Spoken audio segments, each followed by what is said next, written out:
So this is where the president of our country lives. This is the Rashtrapati Bhavan, which we have done yesterday. I gave you the historical perspective, the closer view of the Rashtrapati Bhavan. These were certain things that we discussed yesterday.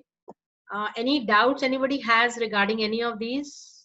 Otherwise, then I will move to the next topic for today, that is his remaining powers of the president. Any doubt anybody has in this? You can please raise your hand. Otherwise, then I will move on to the next. And we will have a small recap once again before we start with today's session. Okay. So, Simar, can you please tell me who is considered as the first citizen of India? Ma'am, the first citizen of India is the president. Very good. Who else? Okay. Zara, I have not heard you for so many days. Tell me, how is the president of India elected? By the Election Commission. By the Election Commission. No. Ma'am, College. Electoral College. By the Electoral College. Yes, this is one thing which you cannot make a mistake on. And the Electoral College consists of what? Or who all? Saili, you tell me. Saili. The Electoral College consists of? People of Lok Sabha. You're telling me or asking me? You don't seem very confident. Yeah, and only people of Lok Sabha. And Rajya Sabha. Is that the correct answer? Muskan? Has she given me the correct answer? Yes, ma'am. No, I don't think so. Shrishti? Ma'am, can I? No. Ma'am. No. Shrishti, tell me. What is the Electoral College composed of? What is the composition of the Electoral College? Quickly. The members of the parliament. Who will give me the complete answer? Ma'am. Ma'am, can I? Ma'am, can I? Ma'am, the members of the parliament, the Rajya Sabha members and the Lok Sabha members. I can't hear you. Okay. Akshat, you tell me. Ma'am. Tell me the composition of the Electoral College quickly. Composition of the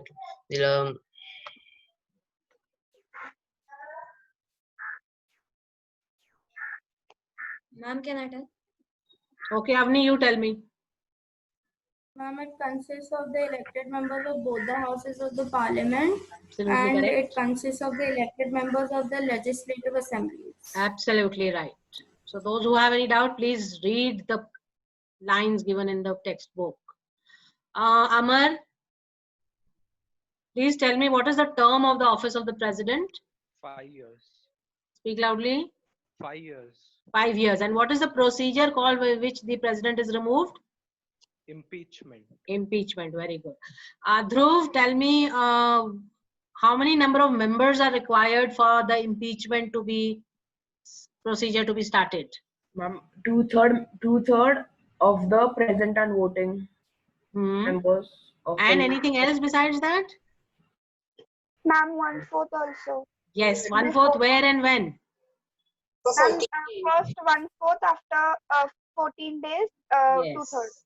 absolutely. Okay, and the types of emergencies that a president can declare, Narayan? Ma'am. Wait through.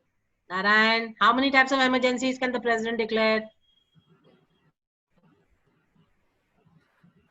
Take your time and say, I don't know, but I'll find it. Democracy, thanks for reminding. The democracy wherein appropriate approval has to be taken. Now, when such an emergency is declared, it can be declared or imposed for 6 months, though it can be extended by repeated again parliamentary approval. And there is no maximum duration, but max to max, it can go up to 3 years, not beyond that. So this is what the national emergency is all about. One important aspect that we need to understand in the situation of national emergency is that the fundamental rights of the Indian citizens, that is why I have put it in a different color, can be suspended. Now, why they can be suspended is because this is the time when the country has some kind of a crisis which needs to take precedence over the individual liberties and freedoms of the citizens. However, the 6 freedoms under the right to freedom are automatically suspended, but the right to life and personal liberty cannot be suspended. This means that you cannot take away the right to life and the personal freedom of any citizen of a country. So barring that, as per Article 21, rest all the freedoms or the fundamental rights can be suspended for the time being till the emergency has been put in the country. Okay, now let's see now when what all times were there when emergency was declared in our country. Now, first time emergency was declared in 1962. This is when we had the Indo-China aggression. Then in 1971 because of the Indo-Pakistan war. And the third time, Arya, give me a second, please. The third situation was when Mrs. Indira Gandhi was the Prime Minister, and she declared that because of the internal disturbance which is being created in the country, emergency needs to be declared. So emergency was declared in our country for 2 years, almost 2 years, 1975 to 1970. Okay. So next we have financial emergency. Financial emergency can be declared as per the provisions of Article 360. And this is generally declared when it is felt that the financial condition, the fiscal powers, the fiscal condition, the credit of the nation, basically the money, revenue, fiscal aspect of the country is under threat.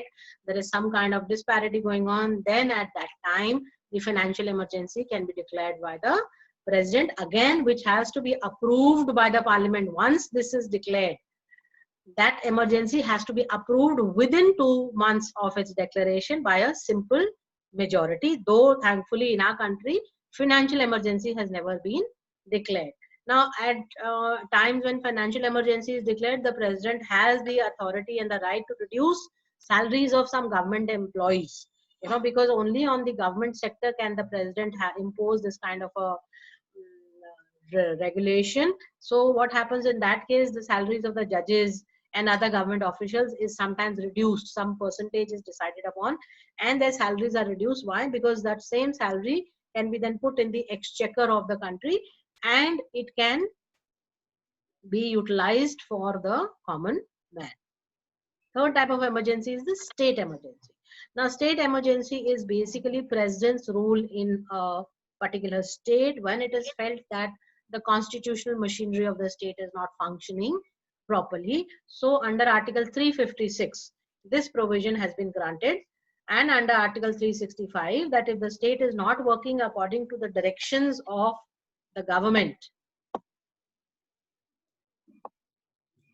then the constitution has provided for provisions under which the president can declare state emergency. Again, for this type of emergency, an approval within 2 months of its declaration has to be taken up by the parliament.